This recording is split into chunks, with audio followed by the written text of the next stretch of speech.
Next nine news में आपका बहुत बहुत स्वागत है। मैं हूं आपके साथ अबरारुल हक रहमानी। इस समय इंडिया गठबंधन की जो स्थिति बनी है वो सीधे तौर पर दर्शाती है कि मानसून सत्र के दौरान जो विपक्षी खेमा वो पूरी तरीके से एक नजर आ रहा है।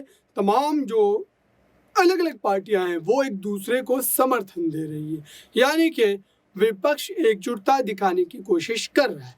विपक्ष के द्वारा साफ तौर पर ये बात कही गई थी, चाहे वो बेंगलुरु के बैठक में हो या पटना की बैठक में हो, कि वो हर मुद्दे पर लगभग एक साथ नजर आएंगे।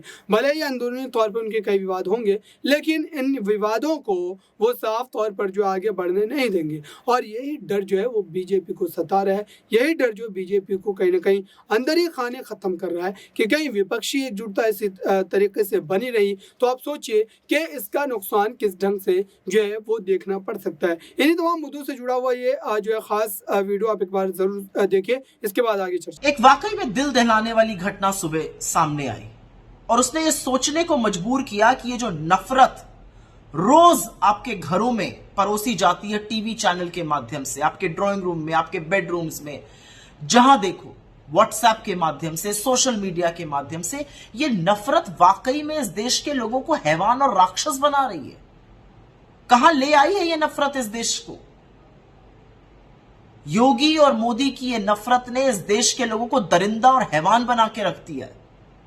जयपुर मुंबई की एक ट्रेन में आरपीएफ के कांस्टेबल चेतन सिंह नामक व्यक्ति ने अपने वरिष्ठ साथी टीकाराम मीणा की और 3 और लोगों की हत्या कर दी। और हत्या के बाद शव के पास खड़े होकर, जिसमें 2 मुसलमान थे, खड़े होकर कहा, अगर हिंदुस्तान में रहना है तो योगी मोदी कहना है। ये कौन सी भक्ति है? ये क्या हैवानियत है?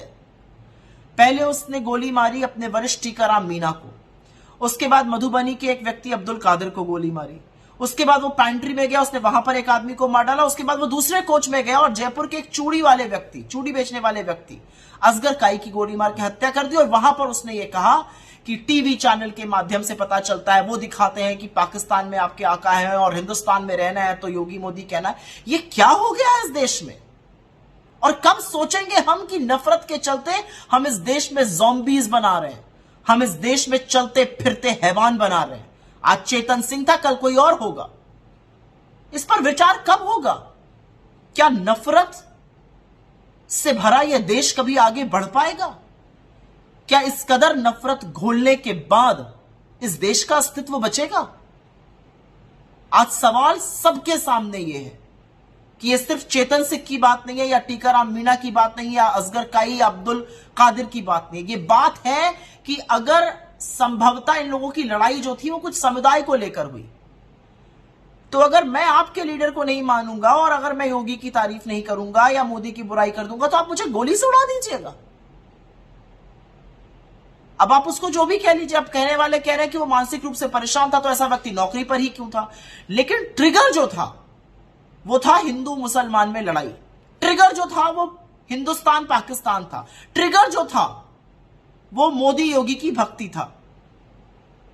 अपने देश के लोगों को मारने वाले लोग हैवान होते हैं और इस देश में हैवानियत और दरिंदगी भरने का काम मोदी जी और योगी जी आप कर रहे हैं। और अपने मीडिया के साथियों से कहूंगी, आपके हाथ खून से सने हुए हैं, क्योंकि इस कत्लेआम में आप भी उतने ही शामिल हैं।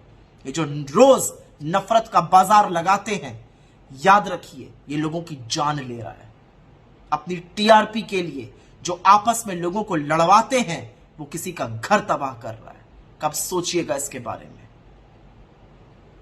नफरत के बाजार में मोहब्बत की दुकान चलानी जरूरी है, लगानी जरूरी है, उसका बढ़ना जरूरी है, क्योंकि लोग मोहब्बत से एक साथ और शांति से एक साथ रह सकते हैं।